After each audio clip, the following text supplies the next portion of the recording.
Welcome back to Truth Quest. My name is Aaron Moriarity. I will be your host, and we're going on a quest for truth together. And today, friends, we're going to go over an old, I guess, from 1996, a classic UFO alien case that involves a body of an alien and a loss of a career. I mean, anyone who thinks that people go into this to make money, it's just impossible. So people's lives get ruined by coming forward with this kind of story. So Dr. Jonathan Reed, we'll be talking about that a little bit, but first I want to say hello to Katherine Weiss, first one here. Thank you for being here. Sorry we're a little late today. I can thank the Braun Corporation for that. Yes, they make, I guess, some of the popular electronic razors, shavers, if you will. And they have a feature that really I don't need, and that is a rechargeable shaver. I'm always within arm's reach of an outlet. Okay, I don't need that. All right. And you can't use it while it's charging. So there you go. Hey, there's Mike. Good to see you, Mike. Mike the fireman. Yes. So yeah, I'm getting kind of worried about our friend Maxwell Smart. So keep sending your prayers, well wishes, and healing energy to our good friend Maxwell Smart. And I hope to heck that he's okay. I know that he's had a lot of health issues, and so I'm a bit worried. I haven't heard from him. We haven't heard from him. He hasn't called, so I'll be making that call at some point. But keep your prayers. Keep him in your prayers. Also keep Mike in your prayers. He's got that back problem. And this is a message for Mike and anybody else who has back problems. As you know, I just had some back problems. So I have a back that goes out every once in a while. And I have this pair of crutches. And I don't remember exactly where I got them, maybe at a garage sale or something. But I'd never used them before. And I thought, oh, my back hurts. Maybe I should, use these.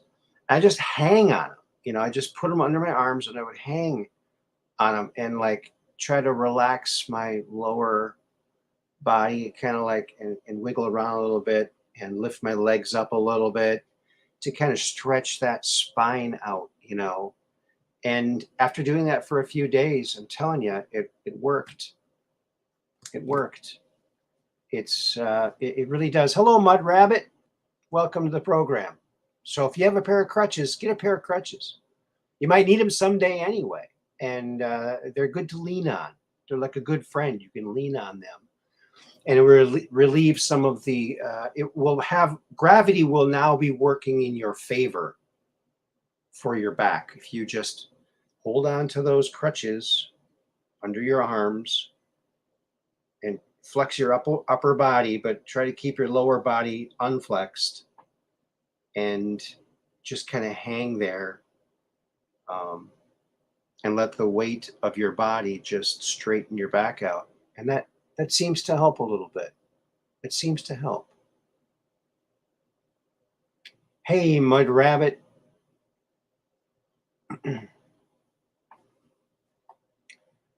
Don't you just love that name, Mud Rabbit? It's pretty cool. It's cool that people have these cool aliases.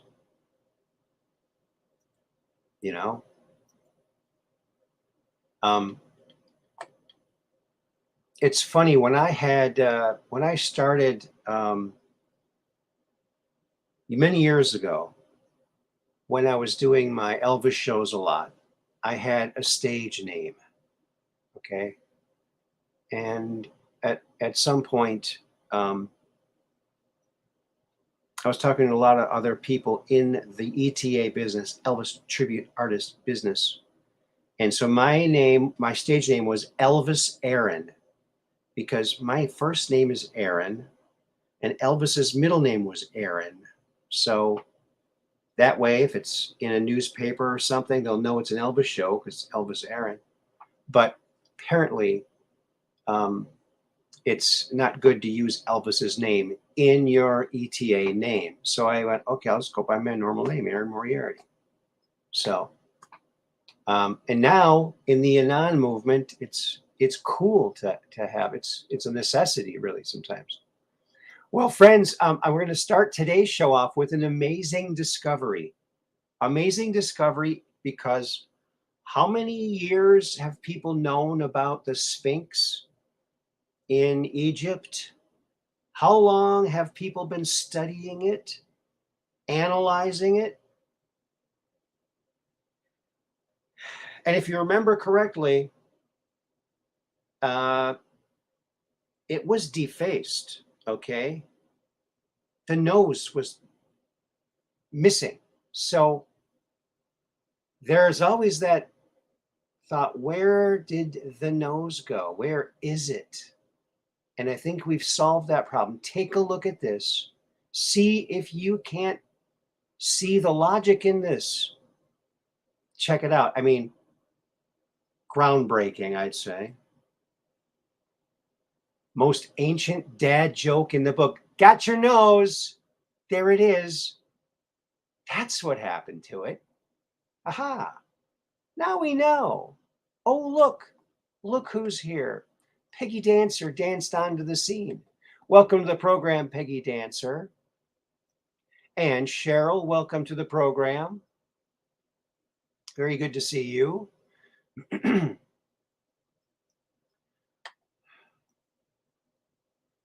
Facebook ruined it.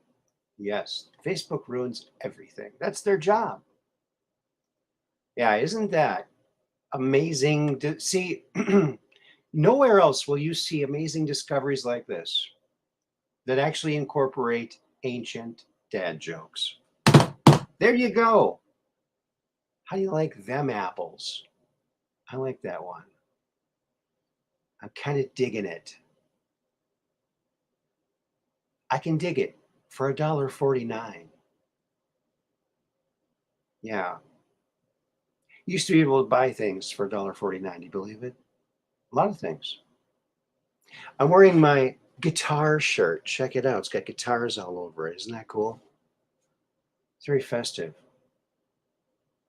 Because it's Wednesday. Wednesday. Who is in charge of spelling that name? Wednesday? Come on now. The heck? Wednes? Don't get it. Somebody explain that one to me. Wednesday. All righty then. What else do we have here for you? Well, that was a smashing way to start things off with that amazing finding. Wow, it's incredible. Speaking of amazing findings, and this is more of a beautiful thing, and that is near Mount Rainier out there in the Pacific Northwest under an ice dome. Look at that. At certain times, the sun hits it just right. It makes these rainbows. So that's impressive, I thought. Oh, you like my shirt? Oh, I didn't see that. Well, thank you very much. Thank you, Peggy Dancer, and thank you, Cheryl.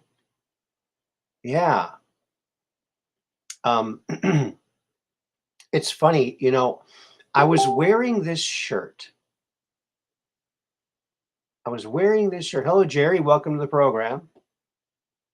I don't know, a couple weeks ago, maybe a month or so ago or something. I wore this same shirt at the grocery store. And, you know, I just had black pants on and black tennis shoes. And the guy ahead of me in line said something to me and said, "Did you just win the lottery?"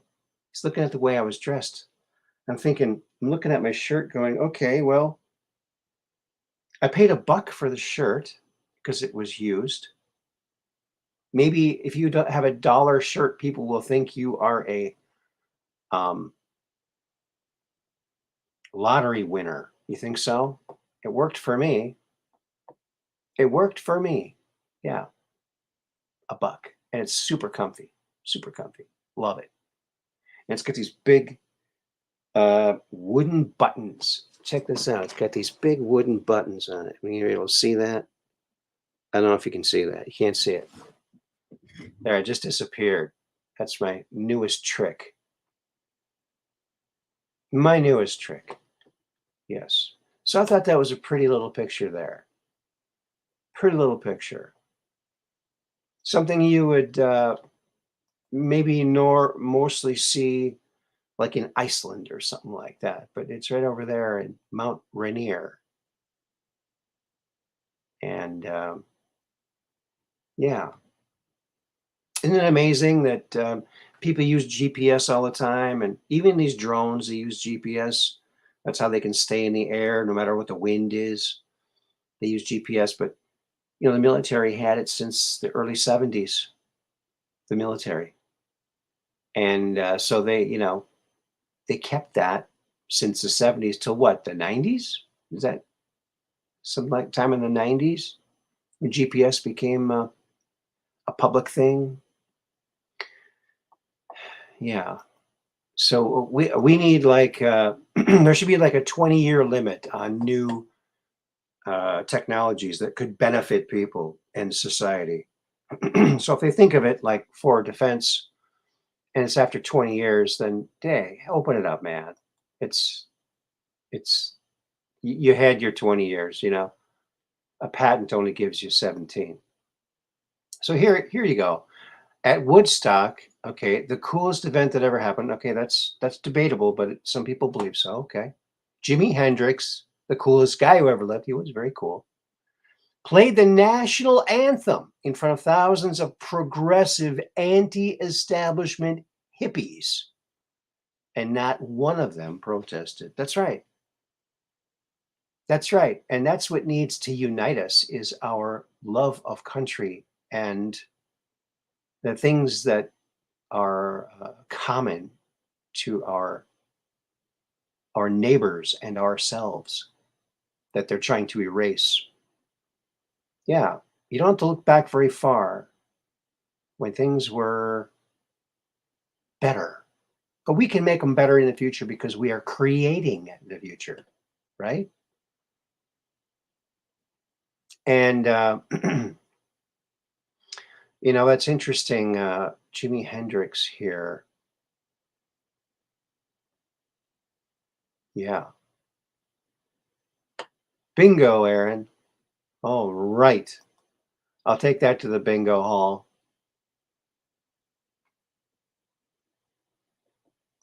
Yeah, we were all progressives back then. Difference between now and then, we weren't perverse. Yeah, some of those people are despicable. Despicable. Telling you. They're just despicable. Yeah.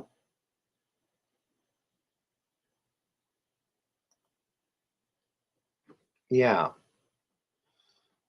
Did you know that Jimi Hendrix, when he was starting out there, he was touring with the Monkees. He was opening up for the Monkees. Hey, we're the Monkees. There's only one monkey left. That's um, Mickey Dolenz, the guy that sang "I'm a Believer." Great song. Gosh, great song. He's even got a new album out, so check him out. Check him out. Check him out. Oh, okay. La, la, la, la. Bum, bum. Yeah, okay. In order to do that, I have to go over here and go like this. Oh, I better hit mute.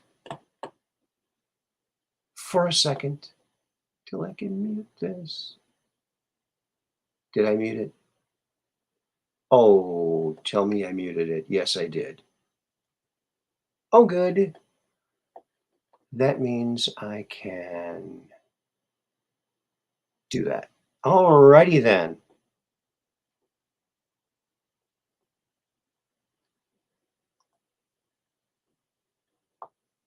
Okay. It's not going to be. Oh, good. All right. I'm doing something right now, and I hope it's okay that I'm doing this. Let's see. I'm creating a new moderator, and it's for Peggy Dancer. You're a new moderator. I hope that went through. So you should have a wrench by your name, because we took a poll and we want you on the team of Ultra Mods. Peter Tork. He just passed away, yeah.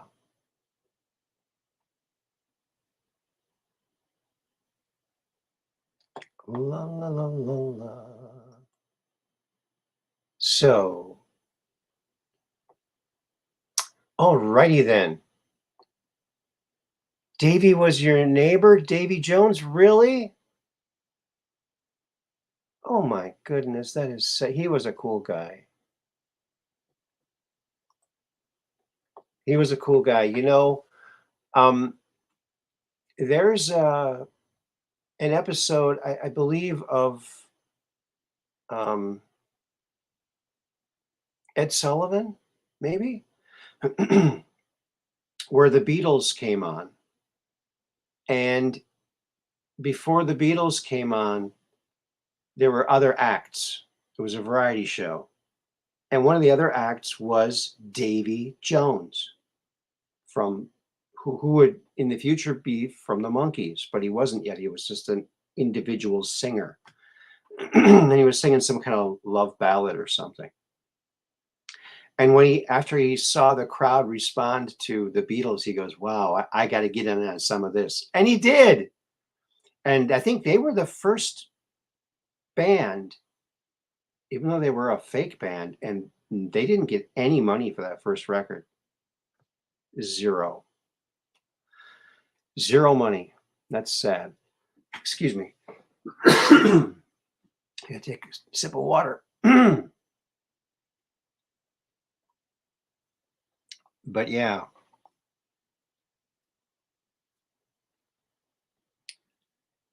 Variety shows need to come back. Hello, Up 3. Yes.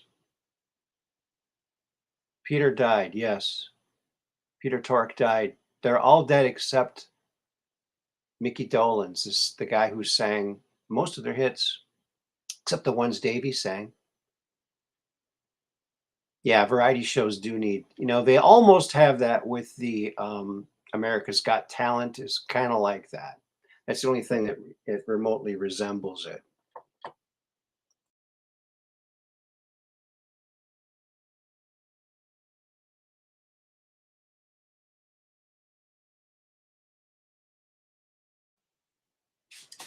Yeah, variety shows.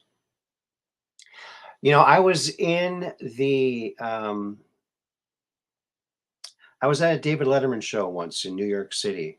I got to see David Letterman with my friend Steve Ratos.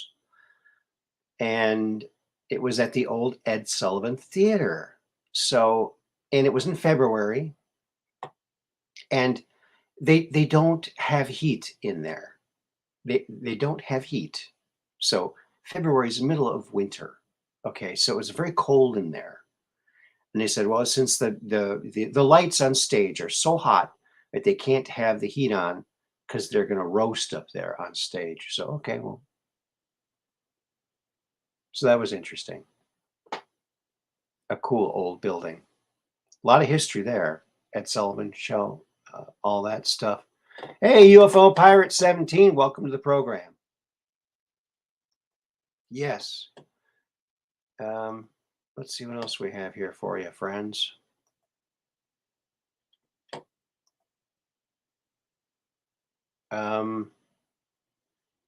Yeah.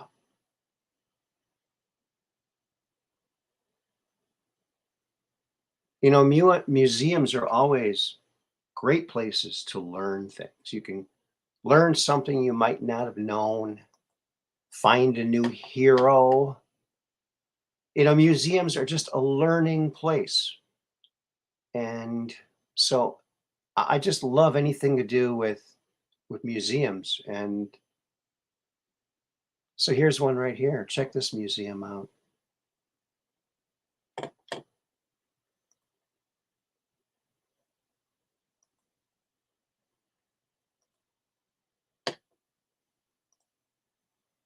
He once took 47 squirts to the face and he still didn't get off the counter. Oh, that's badass, baby. At the Feline Hall of Fame. There it is. I guess it's a Hall of Fame, not a museum. Oops. I gotta screen these better. Alrighty then. Oops. Let's get all caught up here. Everybody's saying hello because we got awesome people here.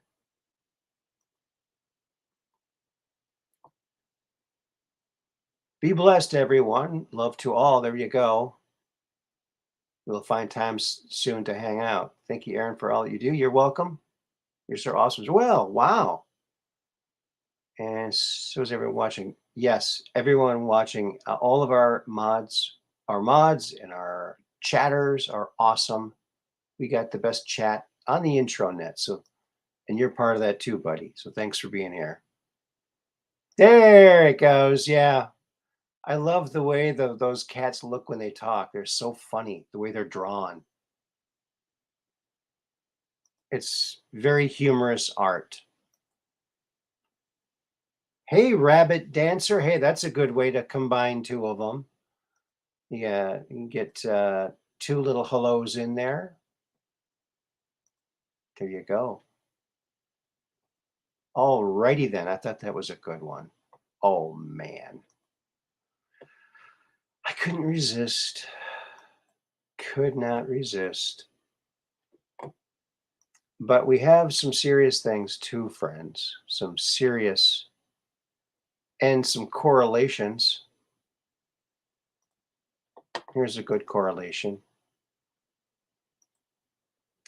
New study shows an alarming link between being a conspiracy theorist and not having myocarditis. I think I may have shown this before, but you know, you got to spread the word, baby. Babylon Bee, you got to love them. Always pushing out the truth before it's even truth. Yes. Amazing coincidence. How come these conspiracy theorists are always right?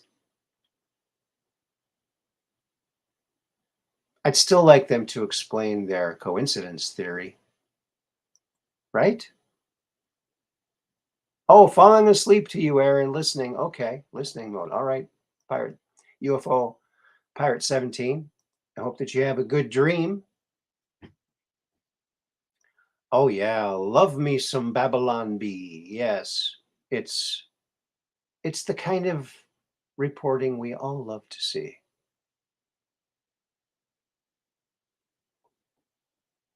Yes, amazing. The purebloods are really. I saw a sign in back of someone's truck.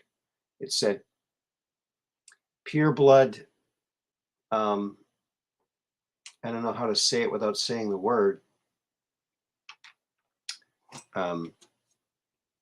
Sperm, like $3,500 per. There you go. It's pure blood. So there you go. Another way to make money, folks. Another way to make money.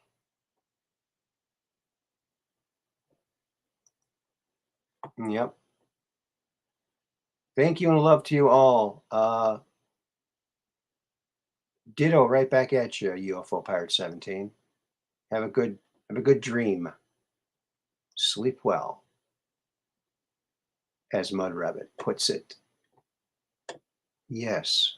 Sleep well and have a great dream.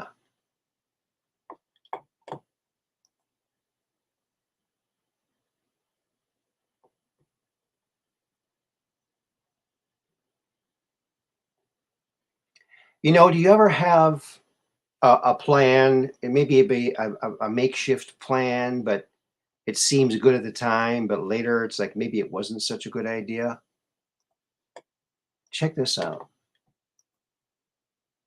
won't you? Warning, huge aggressive spider under cup. Do not pick up until ready to squish it. Oh my goodness, it looks like he's already gone. Yeah.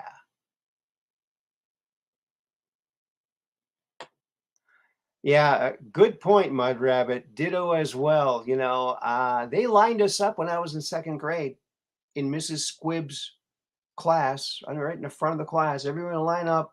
They're going to give you your 7 shots in one in your shoulder that will leave a scar for the rest of your life. They didn't tell us that. I don't think they knew that. But yeah, 7 needles. Shot it right into you. Yeah, we didn't have a choice. Everyone get to the front of the class. We're going to inoculate all of you guys. Isn't that sad? Welcome. Oops. Welcome, Austin Morris. Greetings from Knoxville, Tennessee. And so remember to keep your prayers out there for our good friend Maxwell Smart, because we don't know how he's doing. And haven't heard from him in a while. Maybe we'll hear from him tonight. Maybe we won't. But so keep sending prayers out to Maxwell Smart. Hey, our good friend Dark Brain is in the house. Welcome to the program, buddy. And we got another mod there, Dark Brain. It's Peggy Dancer has her own little wrench.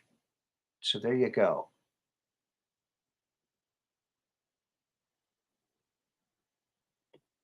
Oh, Jerry had the same 7 shot, unfortunately. Yeah, right? We could probably blame that for anything that ails us now, right?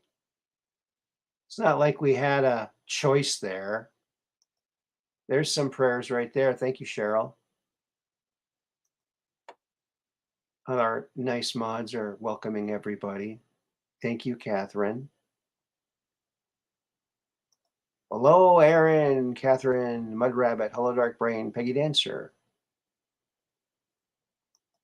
Austin's saying hi to everybody.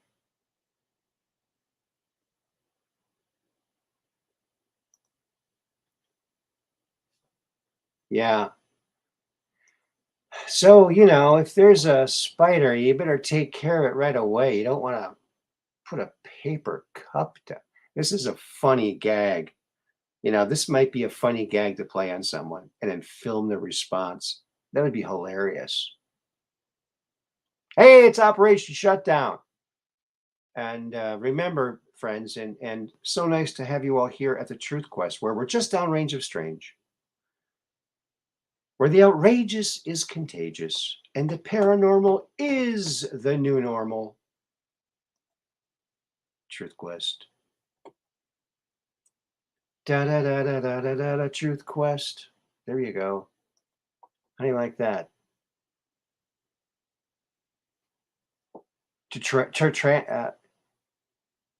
Trantraloids? That must be from some movie or something. Did you know that spiders don't have muscles? I guess they have hydraulics. That's how they move their legs, through hydraulics. liquid transferring from one area to another. Some are very quick, some are not very quick. So maybe some of them are just better at it, huh? Could be. Here you go. Here's some good news, friends. Check this out. Maybe you've all seen this. Spiders are cool, yes. All right, this is going to be good. Okay, attention parents, beginning August 30th. Project Veritas is set to release a multi-part undercover series exposing the secret curriculum in the American education system that is indoctrinating your children. Oh, this will be good, good, good. I can't wait for this. You know, I saw the starts of this back when I was teaching daycare back in around 1999, 2000.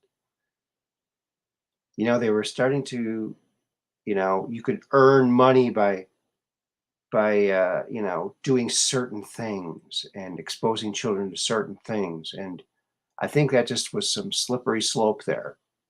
So yeah, I saw the beginnings of that. And it was very off-putting. Oh, just by putting this on the wall, you're going to give us a grant? Really? So yeah.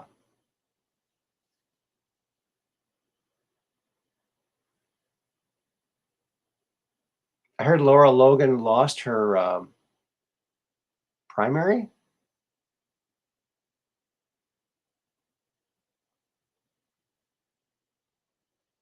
Linda sold out.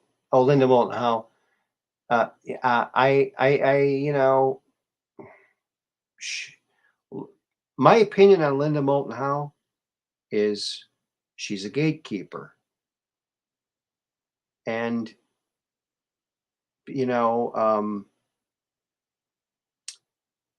I believe people who put their names out there and really put their everything on the line. Those are the ones I believe the most. And she tends to have people who don't have a name or a face.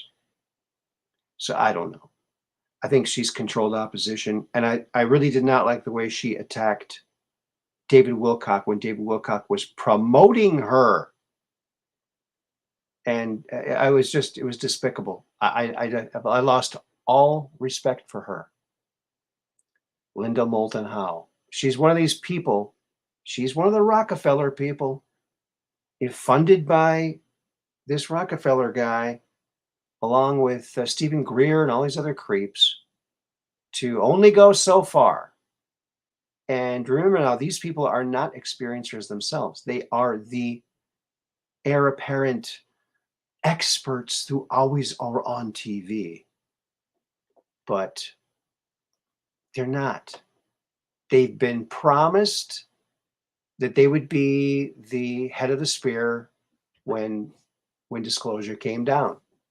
And they're really upset and angry at anybody who comes forward who is an experiencer. They don't want to acknowledge it or even entertain it because it removes them from their place of importance. I don't know.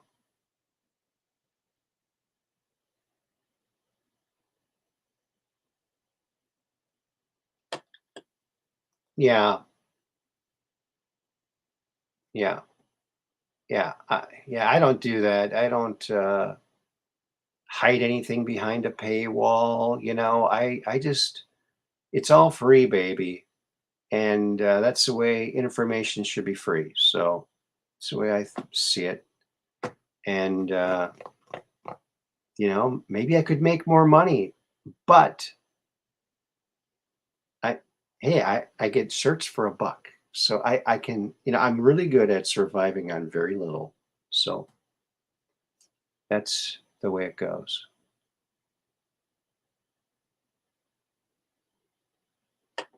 Oh, look at that. Mike agrees with me. So does Operation Shutdown. Yeah.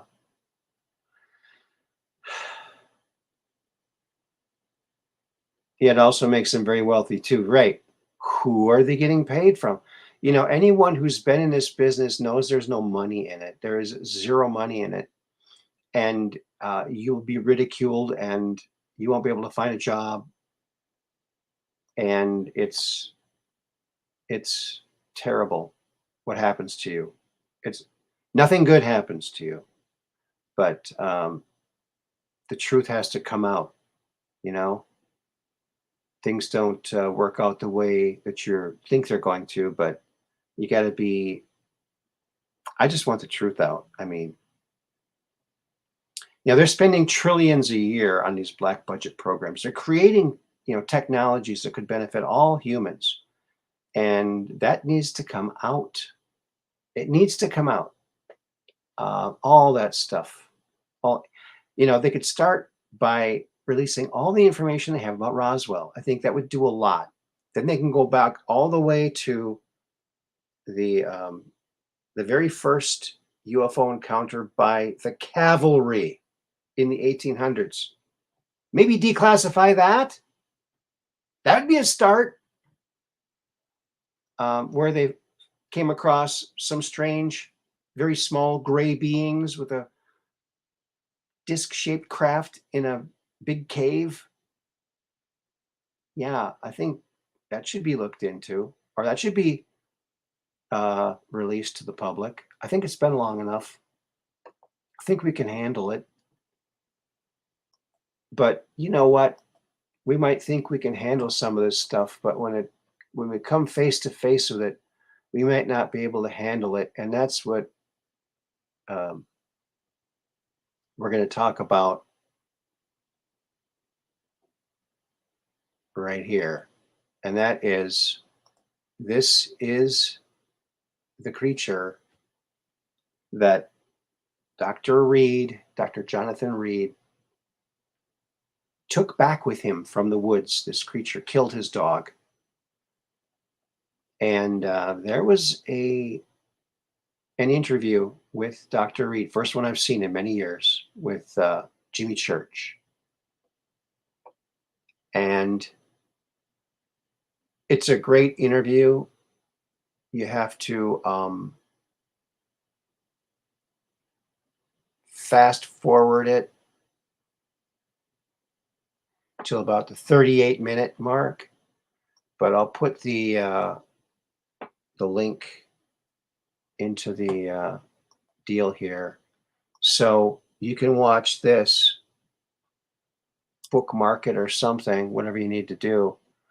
But and at about 38 minutes, that's when the actual interview starts. And you know, there's a series of commercials you can just speed through, you know, skip.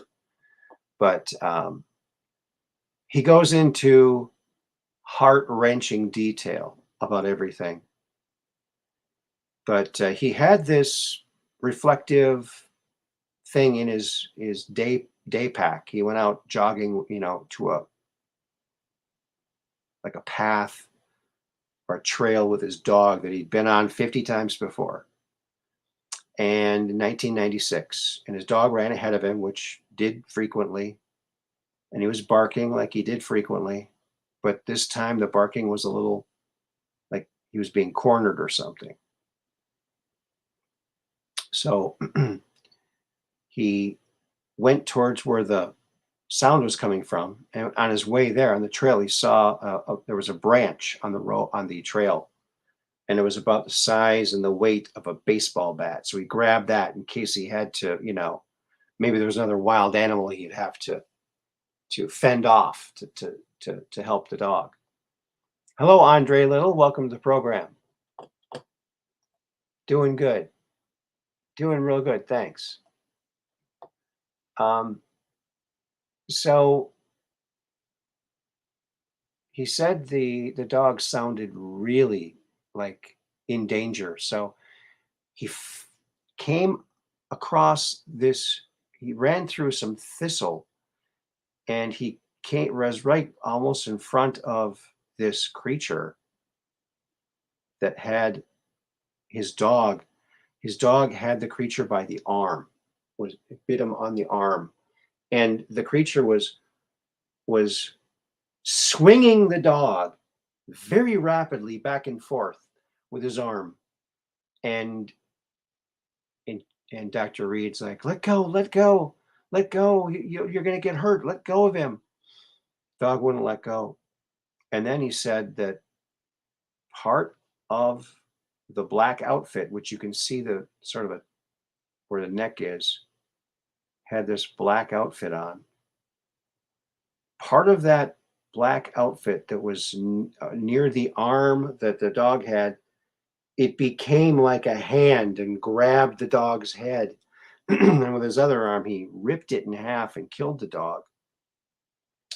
And then he described something I'd never heard him describe before. Is this was extremely heartbreaking for him to watch. And he said, as his beloved dog of many years fell lifeless to the ground, it folded in on itself, and kept getting smaller. By the time it hit the ground, it was just a pile of gray dust. And, all this bizarre things are happening before him. He doesn't have any correlation to reality. All he knows is this thing just killed his dog, and he took that branch and he whacked this thing across the back of the head, put a big hole in the back of his head, and it fell to the ground. He thought it was dead. Thought it was dead. Wasn't moving. He was vomiting and had diarrhea. He had very little muscle control. There was this low humming sound that was permeating the area, and he was nauseous. He was throwing up, and he could hardly stand up, and nothing was making any sense. He didn't know what to think, and he remembered in his day pack that he dropped back a ways that he had his camera, so he's going to take some pictures of this because he was going to prove that it didn't exist. And he also had a video camera, and it's heart-wrenching, a heart-wrenching story. But he wraps this thing up in this survival wrap, this metallic survival wrap, kind of keeps your warmth in your body if you're out in the cold. He wrapped it up, put it in his backpack. He was just going to sit it alongside of the trail and just put some brush over it to keep the animals away, but it was so light. It was only like 40 pounds. He wrapped it up and put it on top of his backpack and just started walking an hour back to his car. Crying and throwing up and just being just miserable. So yeah, it's something else. And when he got home, he didn't know what to do with this thing. So he put it in a freezer he had in the garage, like a pretty good sized freezer. And he didn't know what to do. At first he went to the ranger's office, but nobody was there. Then he went home, and he called a friend of his who came over, and he said, "Oh, you're just imagining this. This didn't happen. Oh, you're imagining. No, come out to the garage. I'll show you." He went to the garage and showed him. He goes, "Oh my God, we need to call the news. We need to get people out here." And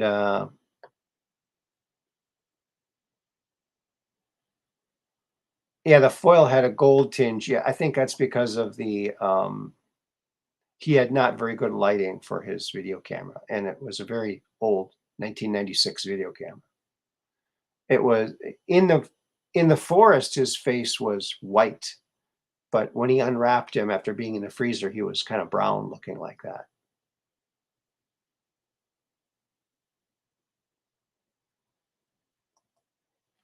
Um, you know what? I don't know. I don't know, Peggy, to answer. It could have been radiation, but there was also a bracelet that he found on the ground and wrapped up with the body. And the bracelet is another incredible thing. So this interview, and maybe I should just bring it up here and show you part of it. I don't know if I'll get in trouble for doing that, but maybe that I can do that. I don't know.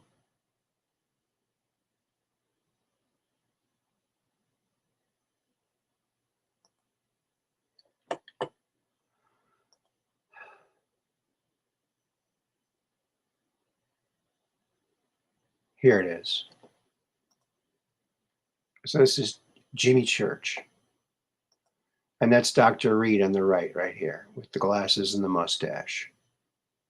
And I'm going to go to where it shows he kind of goes in extreme detail on all this stuff. Here's the craft that he saw and that he photographed. It was in the woods, hovering over the ground. He touched it, and the side of his palm, the skin burned off of it. It burned off of his hand. And so it was either cold or hot. I'm not sure. That's why I want to get him on the show and talk about this. And the thing was, when he had his video camera, when he was close like this to the craft, he couldn't, there was too much interference because it was magnetic, some kind of magnetic resonance. And that sound wave that was coming from his humming. But what we're learning about sound waves might be one of the ways that these craft defy gravity using, various types of sound waves.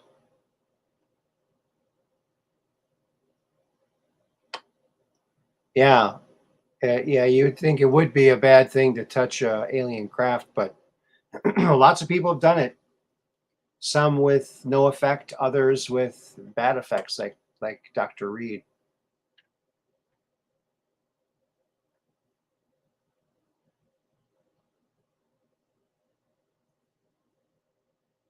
Yeah, well, he also had this cuff, this metallic cuff that there's, if you scour the internet, there's an interview with Dr. Reed where he puts this cuff on his arm and it's got needles inside that penetrate your arm.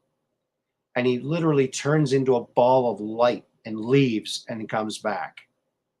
This thing is a teleporter and some kind of communication device. He revealed in this interview that 2 other people tried it, and one person died right away. The other person died within a week. So he still has the bracelet, and the bracelet is extremely interesting looking, just like the craft. Oh, and here's the okay, here's the creature.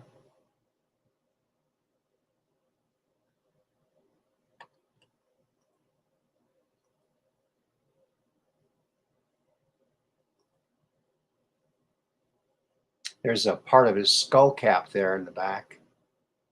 And his arms didn't have like elbows and wrists and stuff, but the whole thing, I think, was flexible. And so he said when it moved, it was very fluid when it moved, very fluid movements, unlike our type of movements. Here's the freezer he had the thing in. When he went out there one time, it sat up and screamed. So it wasn't dead yet. And then for 9 days, he would go out there and the thing would crawl out of the ice cabinet and would sit and communicate with him telepathically for 9 days.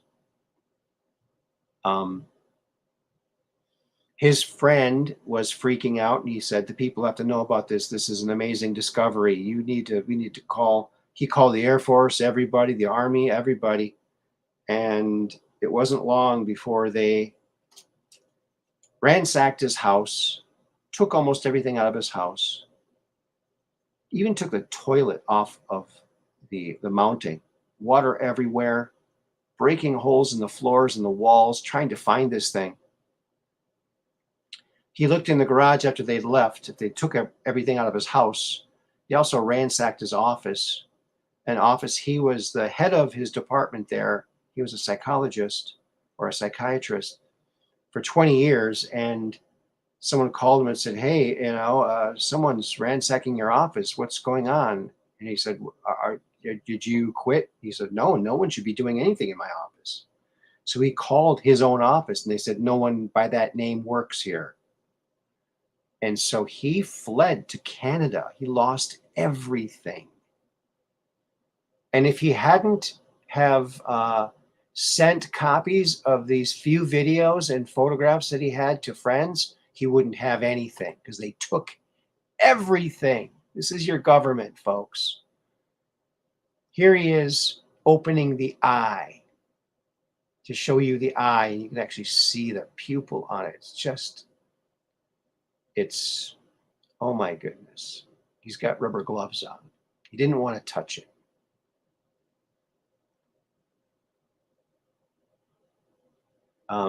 And he's just a super nice guy, Jonathan Reed.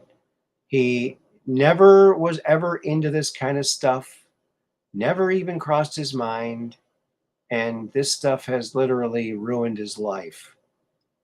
Ruined his life. But he's still out there, and I really want to get him on to the show. And I'm trying to find the, oh, there it is. This is the cuff with the strange markings on it. That is a teleporter for certain people. I think it works with him because he's such an honest, true-hearted person. X-Runaway Goldfish, hello there. Welcome to the program. Yes, better late than never. That's right. That might create PTSD. Oh, yeah.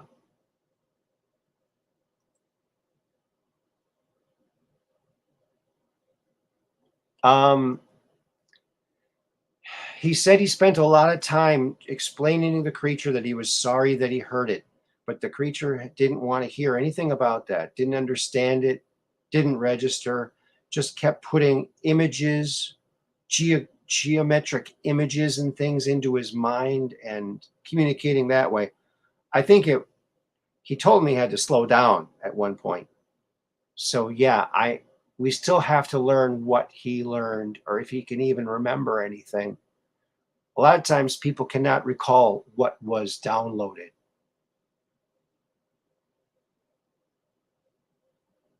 Yes, and also that's right, Austin. The U.S. Air Force sergeant at Rendlesham Forest touched the landed object. Also, Bob Lazar touched the sport model. He got in trouble for it too. Wasn't supposed to touch it. But sometimes things happen, sometimes they don't. I guess it depends on if it's powered up or not.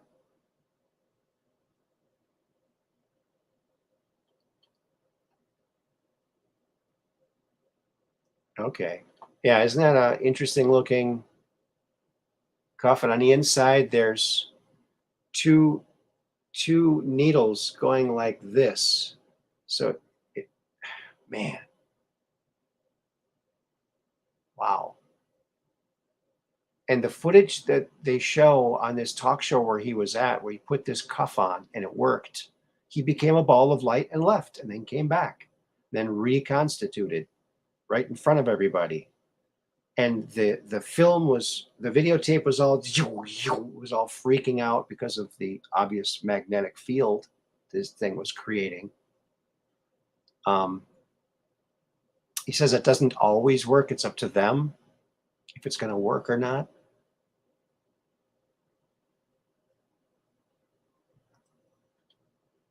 Well, this is from 1996, Peggy Dancer, 1996. So, you think it looks like the Space Force logo?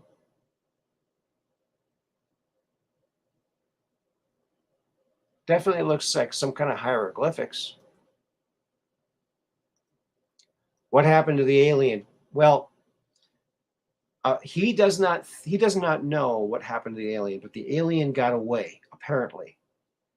Apparently, the cold freezer was good for him to repair his damaged body, I guess, because he was able to get out of the thing and talk to this guy, to Jonathan.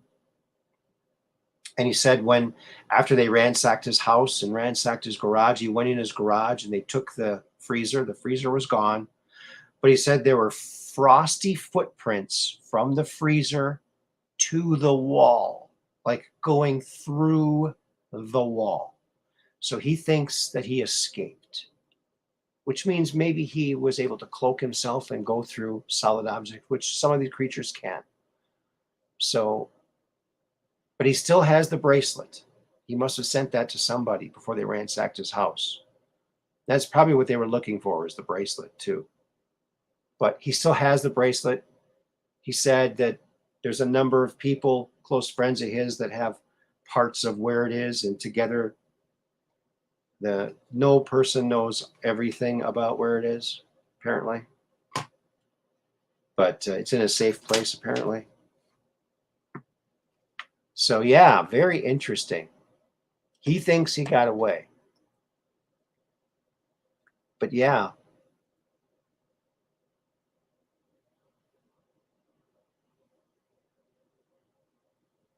Oh yeah, you're right. There was a Space Force before. That's true. Oh, so you're saying maybe he's with the secret space program. That could very well be. I don't know.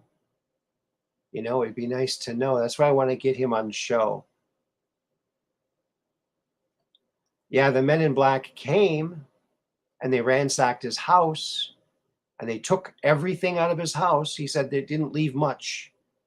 They even took the toilet off of they put holes in the floor and the walls looking for something he might have stuck away inside a wall somewhere. Yeah, they just destroyed his life. They destroyed his life. He had a great life, a great job that he loved. He lost everything. And his dog, everything. He lost everything. So when people say, oh, he faked it, he's just doing it for the glory, what are you talking about? And if you watch the videotape he took, he's throwing up. He ended up throwing up blood because he was nothing else to throw up. But it was just a horrifying experience. And you can just tell he's not acting when you watch the video. And this video here is just an interview. But there's another video that exists on the internet. Just look it up and you'll find it. And he's also got an audio recording of what the creature sounded like when it screamed. And it's horrifying. Horrifying. Absolutely horrifying. So that's that. And I'm going to put the link in the chat again so that you guys can check this out. Remember, start at the 38-minute mark. That way you don't have to listen to Jimmy Church sell you stuff.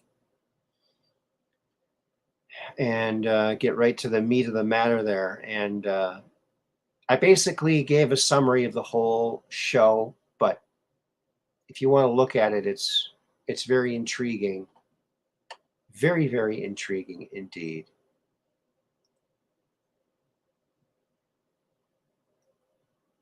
Oh, and here is those two things that pierce you, one here and one there. When you put this thing on, it looks like it has some kind of inner rubberized or some kind of textured material on the inside. And these two needles that go into your skin and they connect to your body. He says you can feel the coldness go up your arm into your heart, and then he said it's kind of painful, and you just turn into a ball of light and you go somewhere. That's crazy.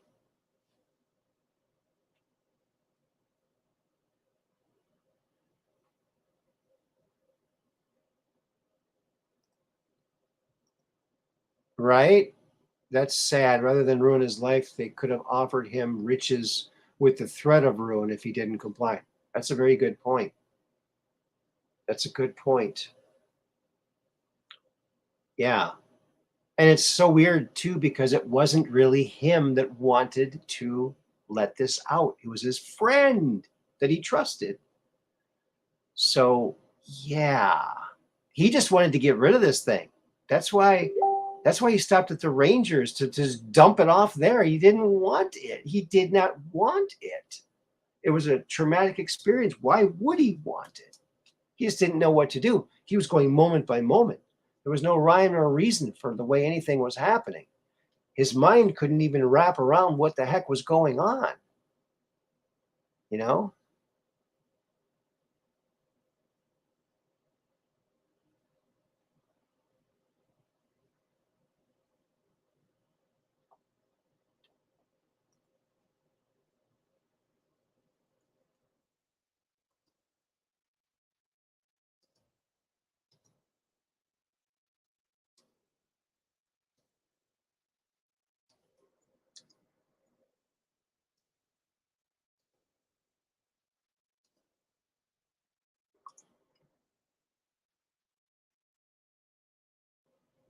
Okay. So there you go. Dr. Reed. One of the most intriguing cases out there as far as UFOs, the aliens, and he had the body and he analyzed it. He did a video analyzation of it. Um, it's an incredible story, and he's just a super guy. So I don't want to play any of this because copyright infringement or whatever I might get. But go over there and watch that. I want to try and get him on this show. I've already tried messaging him, haven't heard back yet. So looking forward for that. Hopefully that will come to fruition here. And yeah. And look who's here, our good buddy Ralph. Hello there, Ralph. Welcome to the program. Back from the future. All of our good friends. Everybody. Everybody's here. So that's that. So scoop yourself up a little video there with Jimmy Church and Dr. Jonathan Reed. And as Jimmy Church says in the interview, I've waited 27 years for this interview, and he got to ask him some questions. He does go a little long on the answers, but very detailed. If he was making this up, he couldn't have all that detail, it's my opinion. I think he's a very credible man, and he's been through hell and back, and he deserves to be listened to. The guy went through, I mean, he literally has more evidence than anybody has ever had. A body. Who else has ever had a body? Nobody. That's why they really went on him hard. People, they did not want him, people to know about that. All right, Peggy Dance is going to watch it later.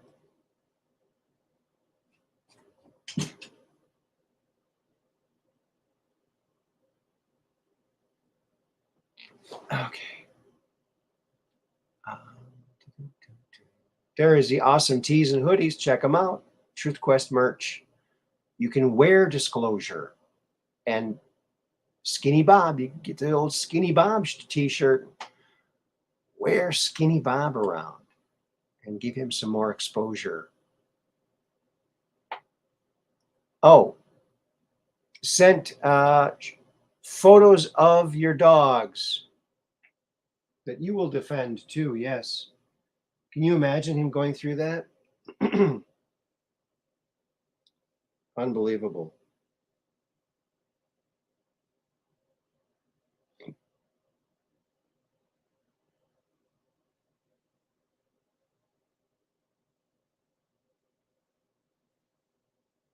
Okay.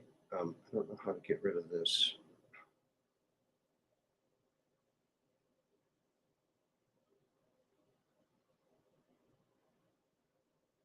Okay. Let me see if this shows up. There's one of the dogs. Looks like he's got one of those little diaper on. Okay. Diaper.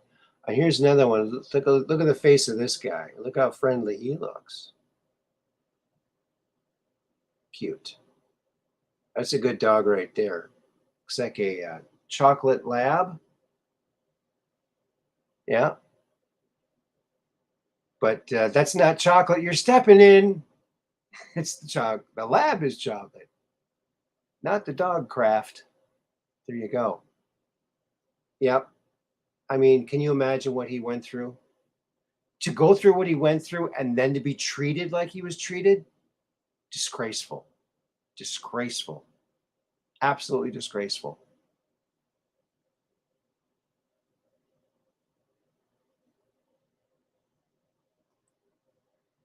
And Mud Rabbit says, oh, he looks like my Amos. Oh, okay. Bandit, 15 years. Wow. 15 years. Wow. That's Bandit. Let's see. He's a dog veteran right there.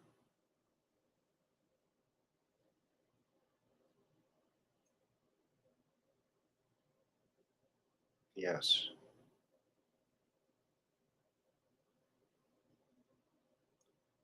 I want to show you something else here, friends. This. This is Mike's, oh, a little piece of paradise that he's got there. Check that out. Is that a magical looking place?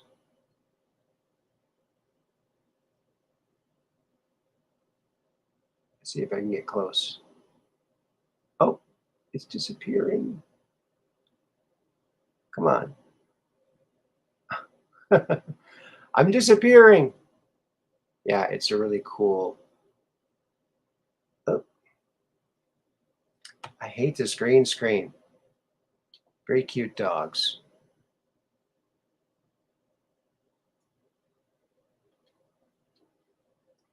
Moose Chesapeake. Oh, that's what kind of dog he is? Okay.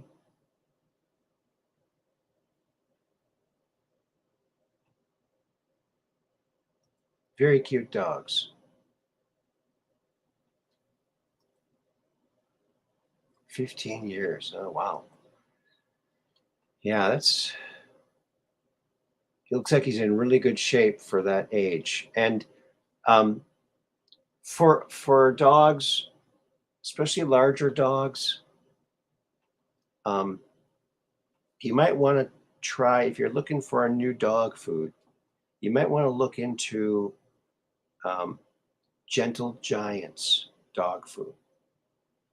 It is purported to extend your dog's life because Burt Ward, the guy who played Robin in 1966 Batman, he and his wife have this company. They make dog food, and they rescued large dogs, mastiffs and things like that. They rescued like 1,000 of them, and they weren't living very long. And so they said, "Wait a minute, the food," and they analyzed the food they were eating, and there's no good food in the market. We need to make a dog food. So they made this really healthy food, and it extends their dogs' lives. They've all lived like a lot longer on this food. And so look that up. It's called Gentle Giants dog food. Burt Ward. It's got pictures of Robin all over it too, like in his Cape Crusaders outfit. Now he's the canine crusader. So check that out. Might extend your dog's life. And I think it's good food for him too. They don't have it locally here. You might need to order it. But look into it if you are curious and you want to support a very cool guy from the 60s, Burt Ward. Robin,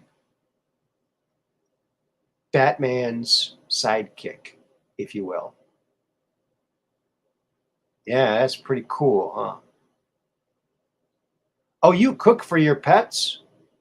Wow. Maybe that's what I want to come back as, a pet. Someone who will cook for me. Wow. That's a lucky pet. I'd like to get a pet to cook for me.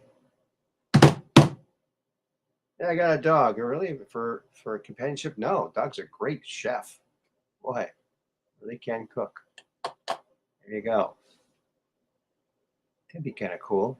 Dogs could cook, wouldn't it be? Trying to get hair in all the food, though. Oops. Wear a hairnet. Kabadi hairnet. Could be a whole body hairnet.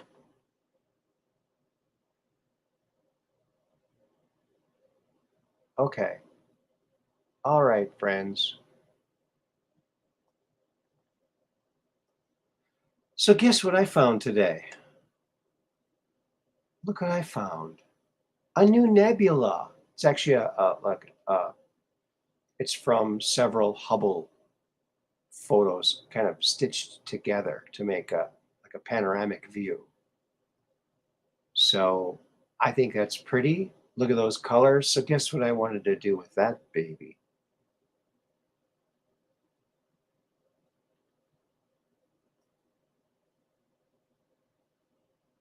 Okay, all my pets live long lives. It's all in the food. Store-bought stuff is junk, yes. Oh, and Mike says, now I feed Bandit human food with CBD oil. Oh, okay. That's a good idea.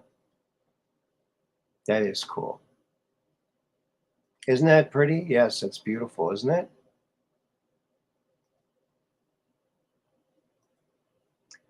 Okay, so I took that and I did my little thing that I like to do sometimes with those nebulas. And I couldn't resist. I had to make it a mirror image to see if you guys can see something in that. It's kind of a cool one, huh?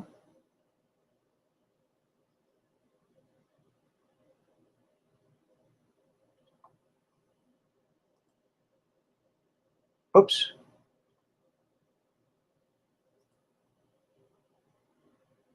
Oh, that wasn't supposed to happen. I clicked the wrong thing, folks. Let me get that back here. Sorry about that. Lemur face in the middle? Okay, let me get it back. If I can remember which one it was. I think it was this one. A lemur face in the middle? Yeah, I think I see the lemur for sure. The big eyes. Yeah, I think you're right there. Dark brain.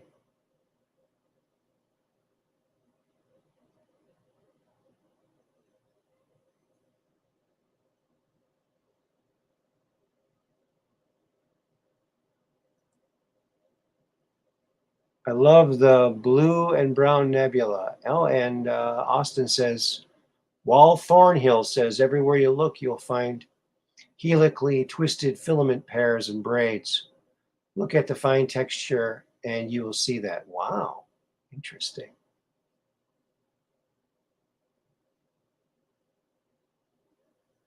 Lemur face and the lemur face in the middle. Yeah, I see that right away too. Yeah. Looks like ocean plants 30 feet under. Yeah, it does. Bubbles going up. A big bat. Oh, on the top. Yeah. Is that where you see it? Or maybe in the bottom? Oh, in the bottom. Yeah, like a big bat. His wings. Yes, I see him. The lemur head looks kind of like a bat head too.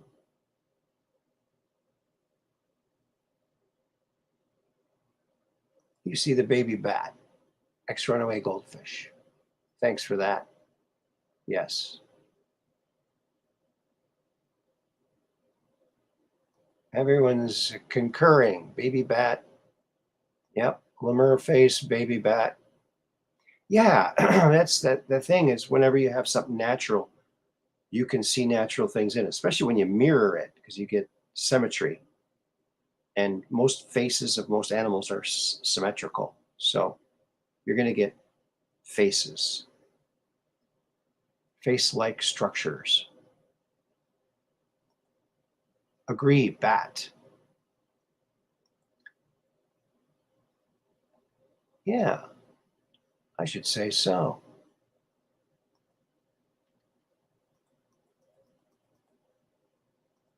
Oh, oh.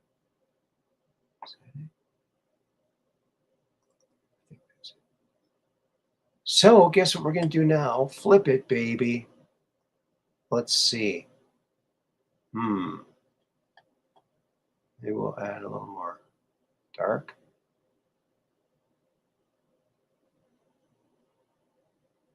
Might be too much dark.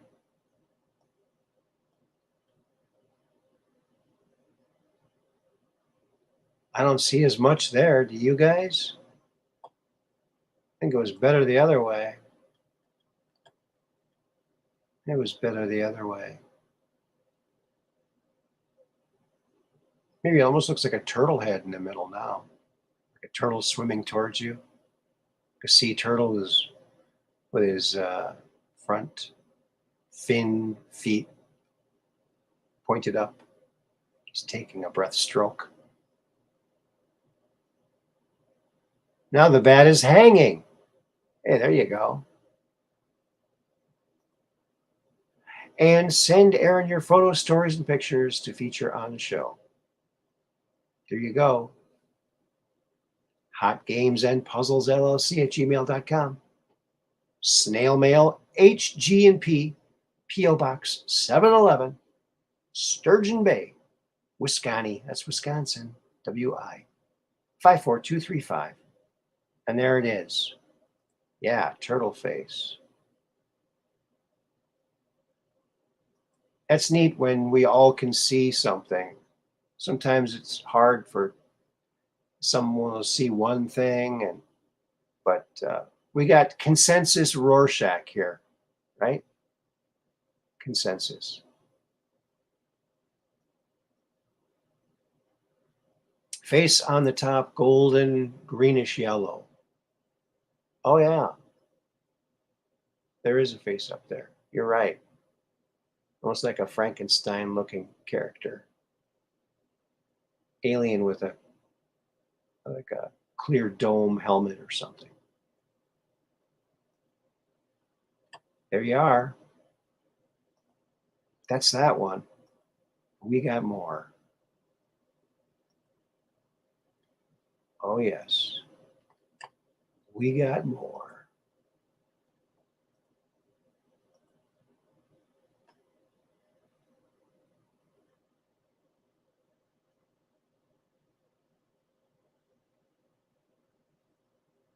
Okay, which one's next? 2. We'll go number 2. Here he is. There's number 2. Completely different. Made from the same image, but vastly different.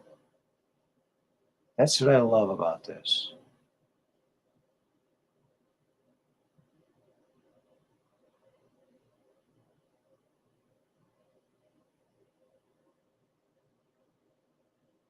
It looks like there's some kind of a blue sort of a cosmic totem pole in the middle there. LOL, can't say it. Oh, it must be something perhaps naughty. I don't know. Now I wish I could see what Mud Rabbit's seeing. I don't see it. Oh well, maybe it's all for the best. It looks like there's a little figure at the bottom there in the blue, like almost like a very luminescent blue figure standing there at the bottom with some kind of projection thing above it. The frog is passing wind. Oh, I see. Okay. Frog is passing wind. Okay. I think I might see that. So the guy I'm seeing is really the wind you're seeing. Oh, Lord, don't put me on the couch.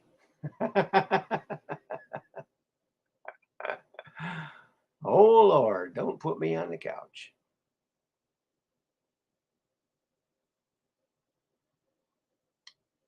I actually dated a psychologist for 3.5 years. We spent a lot of time on the couch. There you go. Couldn't resist. put me on the couch. Okay. Well, guess what we're going to do now?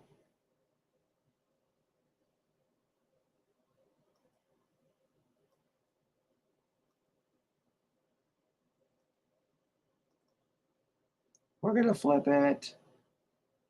Flip it. Whoa. That looks like a giant robot with arms. Like a blue robot with giant arms coming down. I think it looks kind of better this way. At least it doesn't look like a frog farting. I hope it doesn't anymore.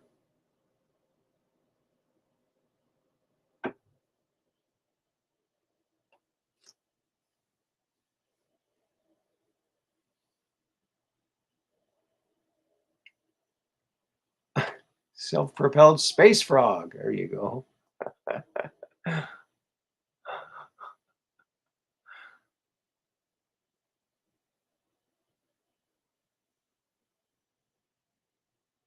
First chakra. That could be.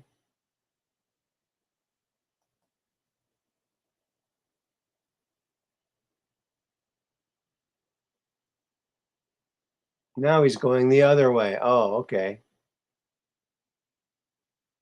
I see like a big robot, like those round things are his shoulder, and a little round thing in the middle is his head. He's got big arms coming down. It is totally different, isn't it? Yeah. Butterfly wings on top. Oh yeah, look at that. That's a good find. I can see that. Oh, wait a minute. I think let's zoom in on this, shall we? I think we might be missing something here. Look at that. What do you suppose that is?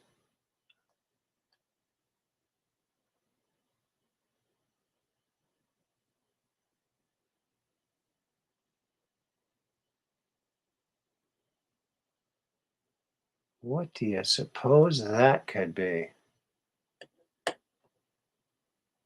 Kind of neat looking.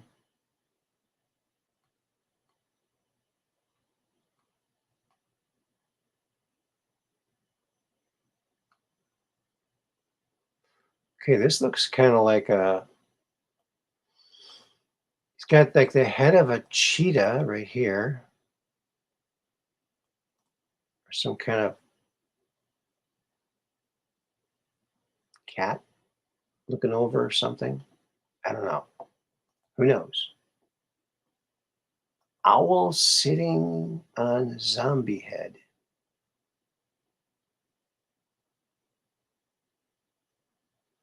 No audio, Aaron? No audio?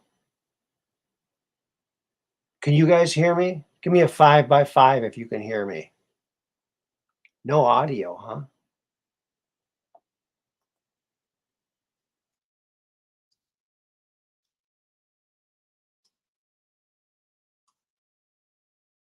Can you hear me? Can you hear me? Give me a 5x5 if you can hear me. Oh, good. 5x5. 5x5. Cheryl, Peggy Dancer, Mud Rabbit. Okay.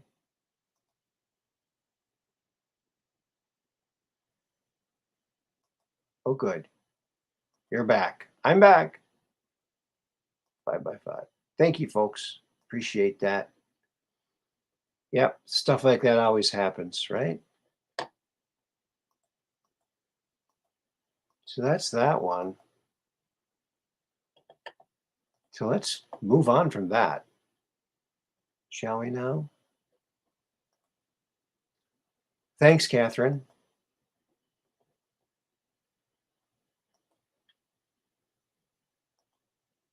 All righty then. Can you hear me now? Can you hear me now?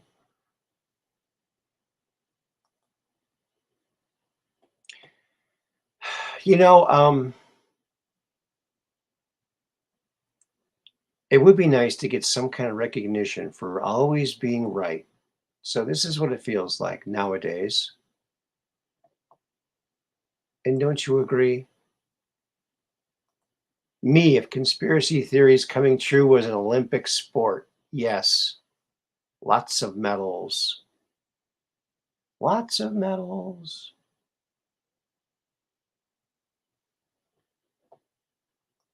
Oh, you got a kitty on the lap looking for probably yeah, that's what cats do.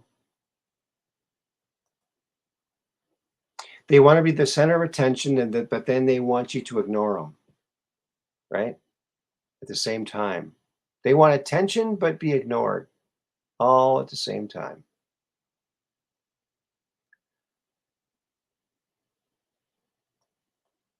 Yeah. They're coming true at a rapid pace.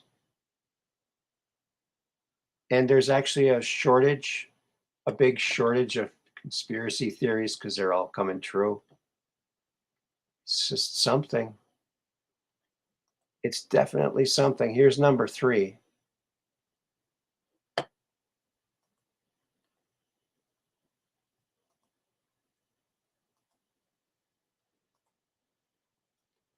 Whoa.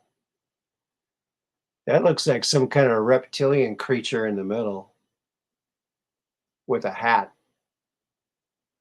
Hey, Combat Carl.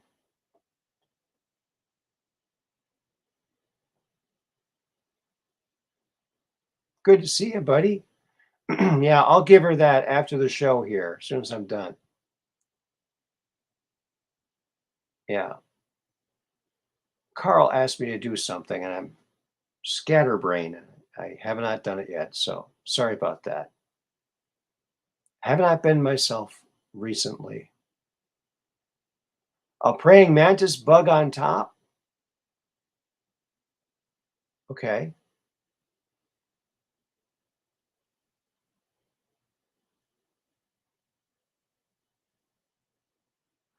Well, I wouldn't say that I'm the best. If I was the best, I wouldn't have forgotten to do that for you. So, um, definitely not the best.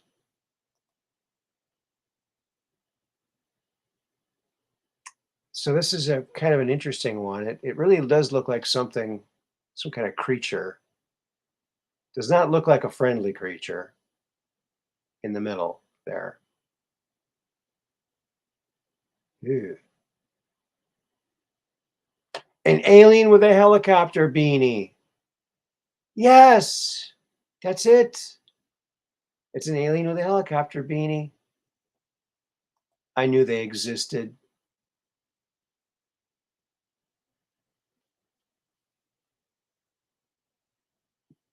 I just knew it. Just knew it.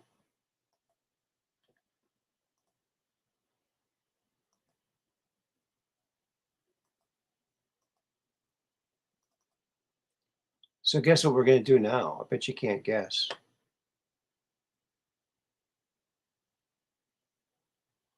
Oh, we're going to flip it. There we go. Whoa. Completely changes. This one's cool both ways, I'd say. You just can't go wrong with these colors in this nebula. You're going to get some cool images. Flip it good. That's right. That is right. Because we are Devo. Looks kind of like a Teenage Mutant Ninja Turtle frowning. A chocolate bunny.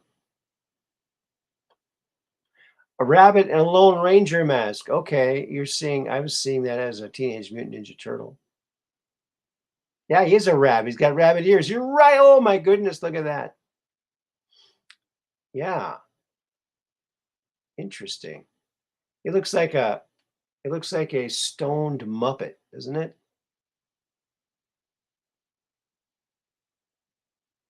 A chocolate bunny. Yeah, I think you're right.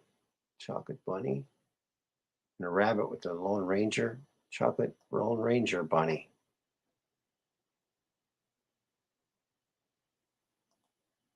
Yeah.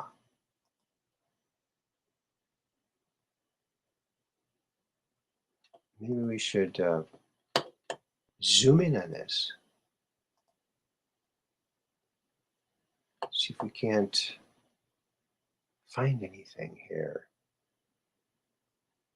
Interesting. There's a neat little design there. I mean, this would be a great way to come up with different kind of designs just that randomly appear and look really super cool. Yeah. Backgrounds. This looks like a one-eyed robot guy, and here's his shoulders, his arm, his other arm, and his torso. Some kind of a dude.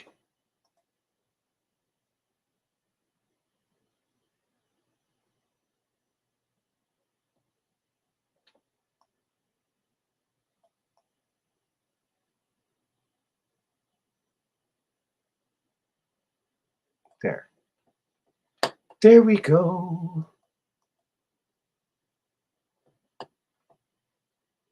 Boy, up top it almost looks like Batman's cape in a way. Very cool.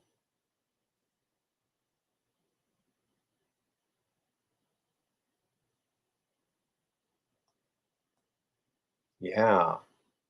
Kind of cool, huh? Kind of cool. Cool as a moose, as they would say.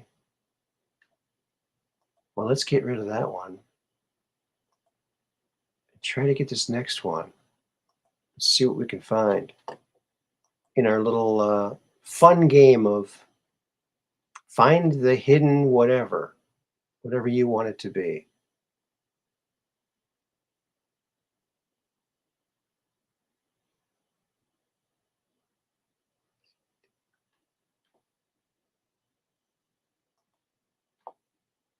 Check this one out. That's kind of wild.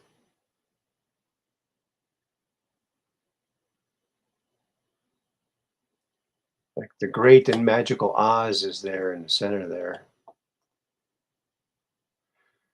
Or some genie, like a genie puffing out of something.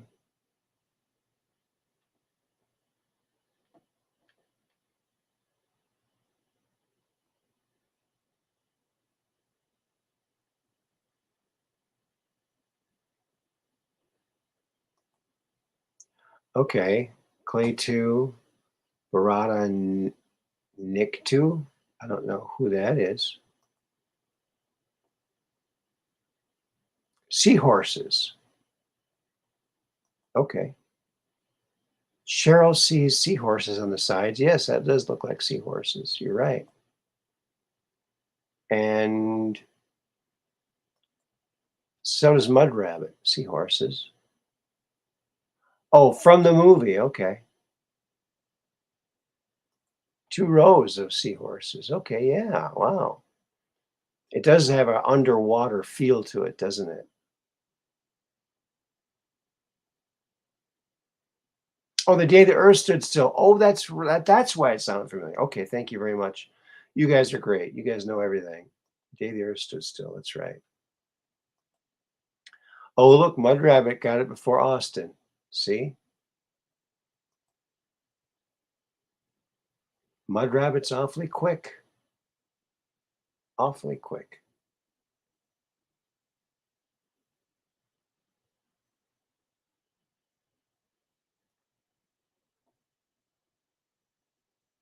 I knew that sounded familiar.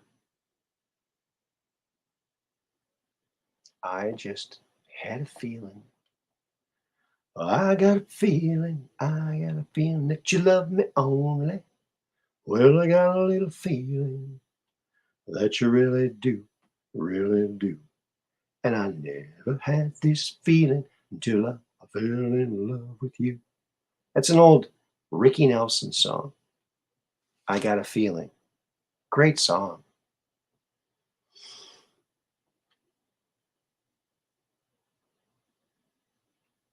Ricky Nelson really did have a lot of good songs.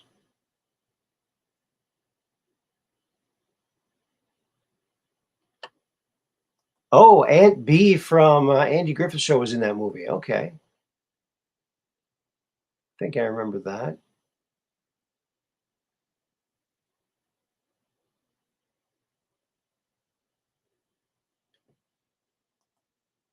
Well, Combat Carl is asking, why do all these images always have reptoid creatures in them? I always see them. Well, uh, that's something you might want to talk to your counselor about. Yeah, well, I think that anytime you have something natural and you create a mirror image out of it, something from nature, like this is from nature, from space, you're going to get other natural looking things. And faces are just faces come about. So I see reptilian faces. I see other kind of faces, lots of kind of faces. There's actually like a human face right here. Let's see. Let me get to that one. Metallica art cover, Mike says.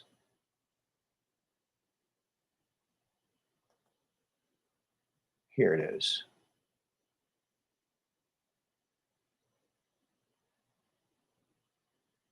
Yeah, there's a face right here. Look at that. I'm going to zoom in on that. It almost looks like he's got a crown, some kind of king or something. There's his shoulders there. Here's his head. I'm going to adjust these things here to get a little more brightness and a little more contrast. Almost looks like a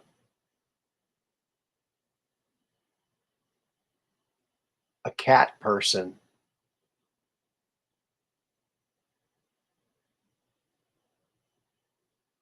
Weird.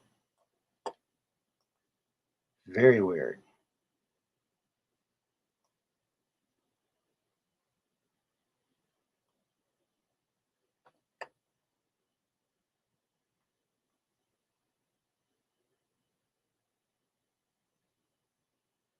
Yeah, it's kind of a grainy picture, isn't it? Especially when you zoom up. Yeah, thank you, Hubble, for bringing this cool image to us so we can do stuff with it. A wolf. Okay.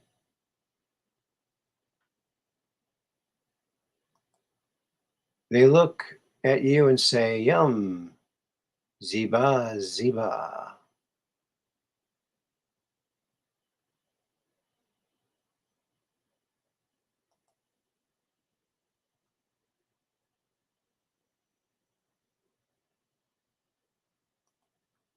These images make amazing backgrounds to cover photos, yes, and album covers, backgrounds for lots of things. He's got a beard.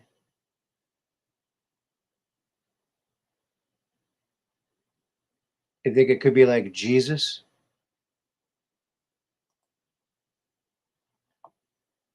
That's what I thought at first when I zoomed in. It didn't quite look as much like that as I thought. Oh, in the top right, I see Joe Biden going to jail. I think we can all see that.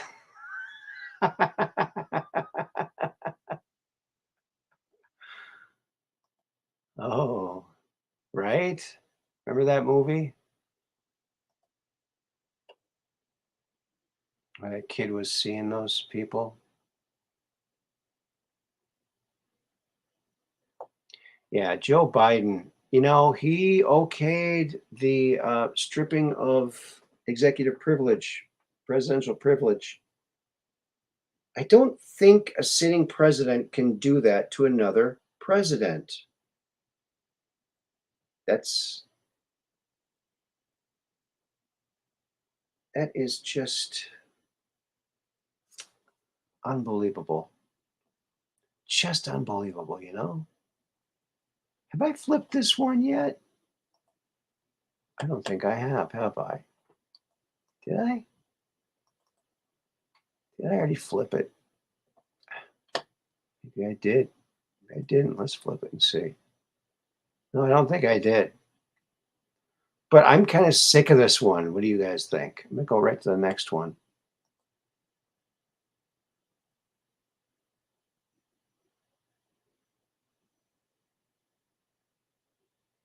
The stage is now set. Yes. You know, they had to get all the pieces into place. And I think you're going to see some movement from Durham too, as more of the stuff comes about. All the stuff Trump took out of the White House was automatically declassified. And they had no right to take it, any of it. They have no right to keep it subpoenaed and to not let it out, which was their goal. I think they knew he was going to release it and they didn't want that to happen. But they can't control everything. Sorry, evil Klaus Schwab and all of your minions, whoever's pulling the strings. It's better zoomed in. Yeah. Okay.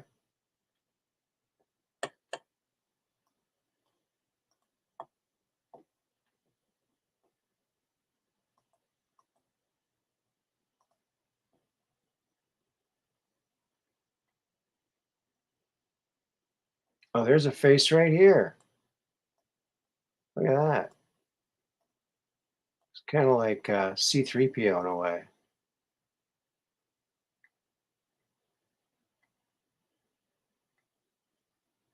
A little raccoon down there, maybe. Yeah.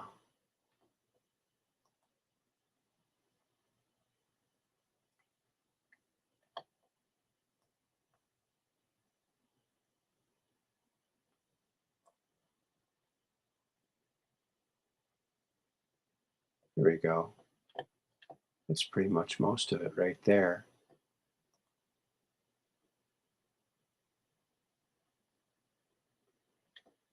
There goes that karma, right?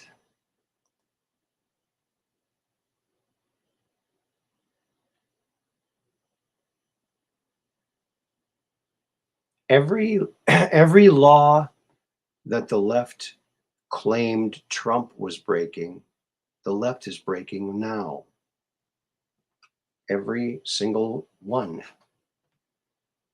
It's like if they accuse the other side of doing it, if they didn't, it gives them the right to do it. Is this the way they think?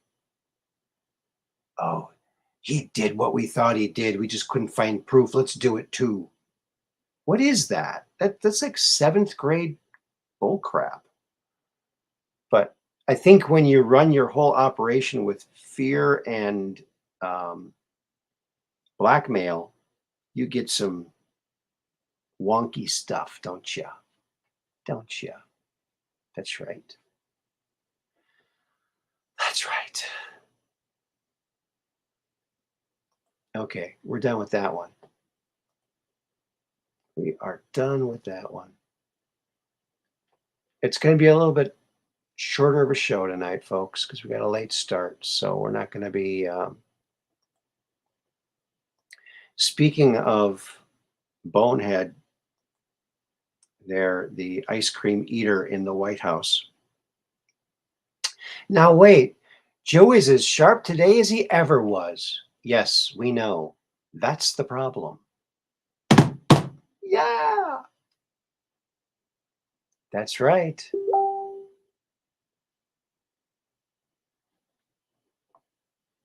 That is right.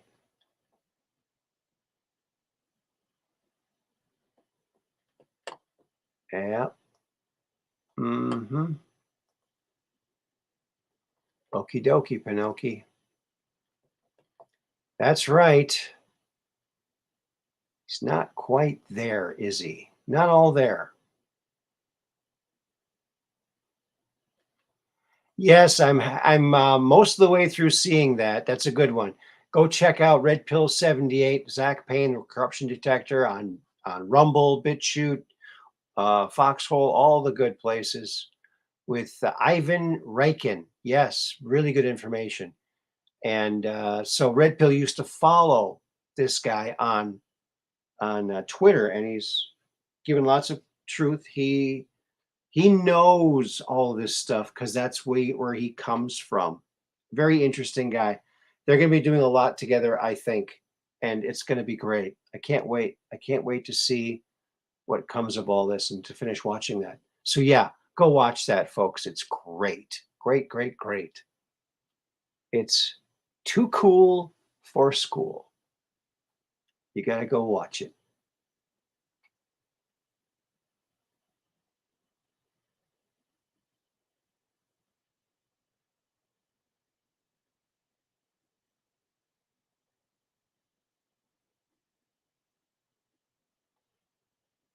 The press secretary, the only thing I can say is she has interesting hair. She has kind of like uh, Raggedy Ann and Andy doll hair, kind of. Um, you know,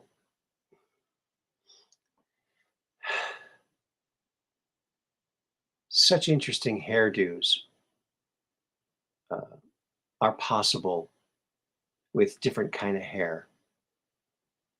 It's like very interesting.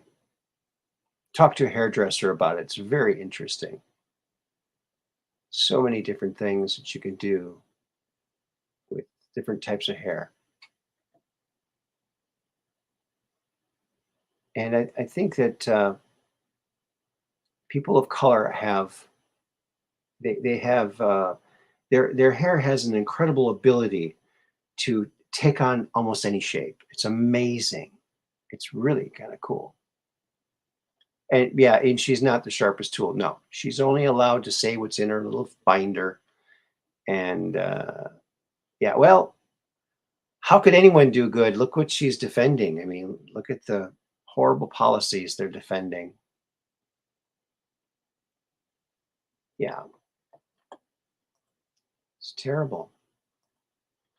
Terrible, I tell you.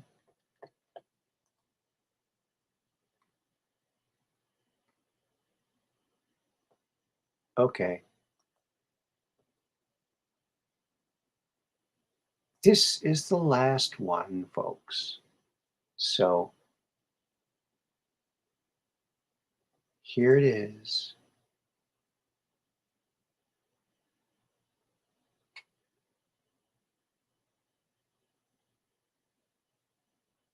Almost looks like a bat on top already. And oh, it almost looks like who's that god of the ocean? What's his name? Oh,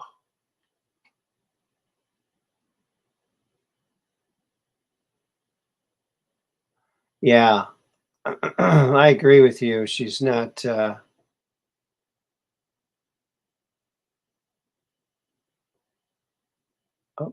where did it go? She doesn't make me angry as Misaki did. I know she was. She was. You know, some people you can just read them when they're lying. You can tell when they're lying. It's like, why are you even trying? We can. Neptune, yes, Neptune. There you go. Neptune. Poseidon. Yeah, Poseidon, Neptune, the same thing, right? Maybe that's why I couldn't think of it. There's two names. I think it's pretty much the same in my book, but the only thing you can't see are his arms, maybe because he's like making whirlwinds or whirlpools with his arms.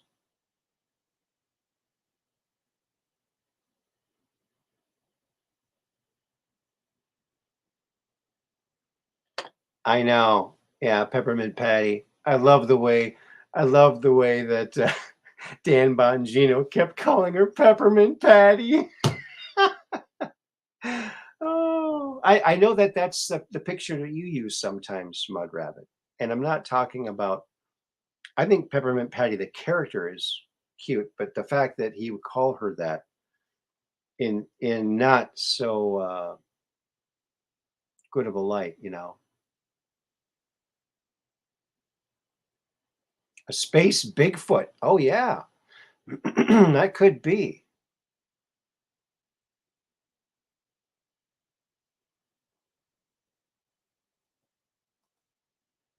Think Mirror. Thank you, Aaron, for recommending Red Pill. Oh, yeah. Red Pill he's the best.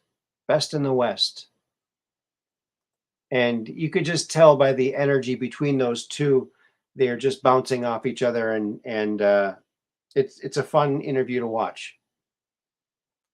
I saw about half of it so far, and he's going to have him back on for 2 hours too, at some point. Or Chucky. I think Chucky is more like it. Yeah, Chucky. But just the way he called her, Peppermint Patty, it was so funny. Yes, more Chucky than Peppermint Patty. Yes, because Peppermint Patty was not, angry and lying and evil and covering up. Whereas Chucky, it's more of that type of a vibe for sure. A Chucky vibe. It's a Chucky vibe. Chucky's little sister. Yeah. Maybe she could get a job in the new movie Chucky's Little Sister. Yeah, now she doesn't have that job anymore. That'd be a good one for her. See, we're even trying to find new employment for our political adversaries. So aren't we nice people? We can pat ourselves on the back. There, I just patted myself on the back for that. How do you like that? How do you like that? Hello, Mad Pogue.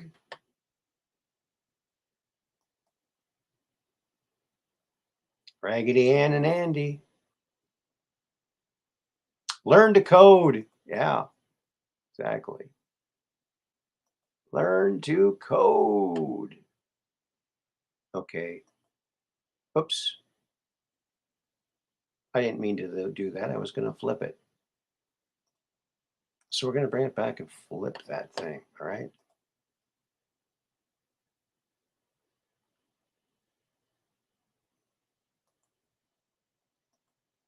There we go. And now we're going to flip that baby.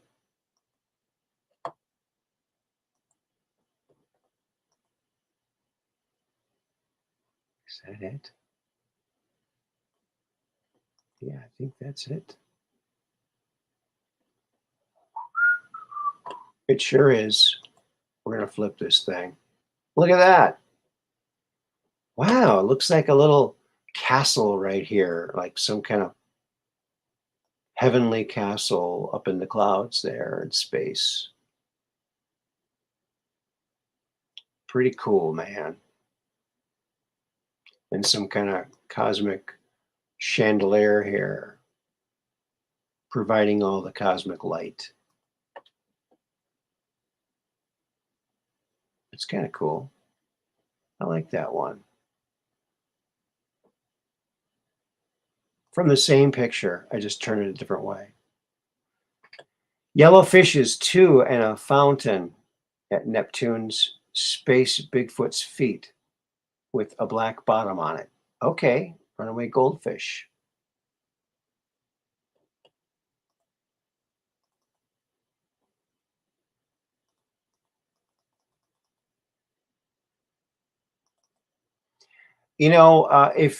If you all have seen, oh, that one is nice. Okay, thanks.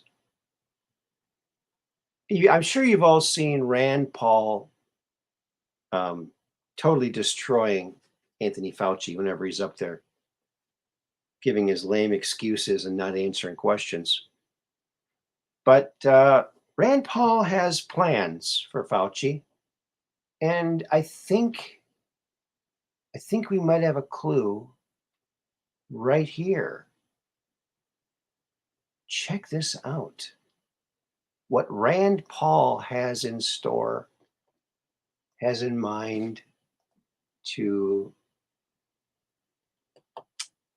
deal with Fauci. I think it's a good idea. What do you think about this? Oh, he's taping him to the wall. Oh, that's a good idea. Just keep him out of every. Maybe put some tape over his mouth too, though. I would. Don't you think? Yeah, I'd probably use more tape than that too. Don't you think?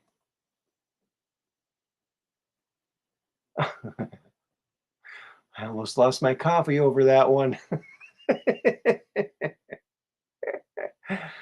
Oh, oh yeah. A blue baboon in the middle with the purple eyes. Okay. Okay, Dark Brand. I didn't see that. Thanks for putting that up there.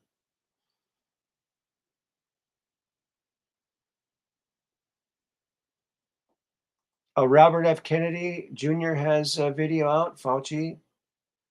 Okay, I'll have to check that out too. There's something about putting Fauci's head on a baby's body that's just hilarious as all get out.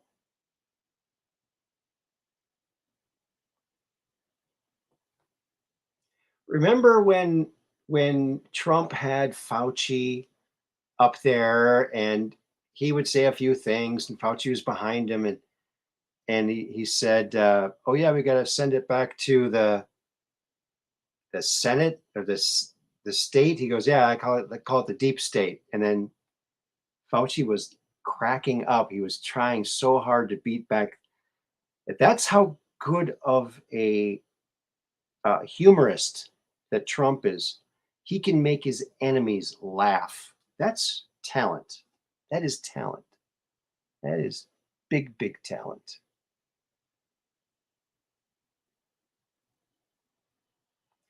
I drink coffee late.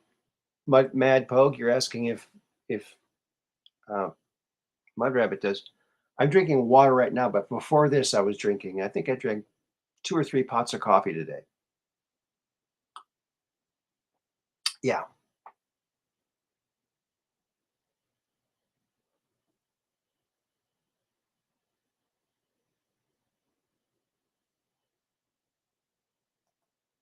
What? Oh, and Robert F. Kennedy just won a Supreme Court case that will create shockwaves, hopefully, to the Nuremberg. Yes. Oh, I did not hear that. Oh, you guys rock. That's why I got to do shows so I can find out what's going on from you guys. That's what I got to do. And we're coming up on 2 hours. We're trying to keep this under 2 hours. Thanks, Kathy. And we got a new mod, Peggy Dancer. So feel free to say hello to our new mod. I want to thank everyone who came here to Truth Quest, where we're just on Range of Strange, where the outrageous is contagious and the paranormal is the new normal, because we're creating a new world together. Yes, we are. And thank you to everybody who showed up here, all of the Ultra mods, all of the people who are in the chat, all of the wait, let me check the lurker app. Look at all the lurkers. Hello, lurkers. We love you too. Remember to keep a prayer out there for Maxwell Smart, Mike the fireman, and anybody else that you need, and Andrew DiPasciago, for his eyes and his kidneys. Let's get these people all prayed up and give that healing energy to our friends so that they can live their best lives. Thank you again, folks, for stopping by. We love you. Peace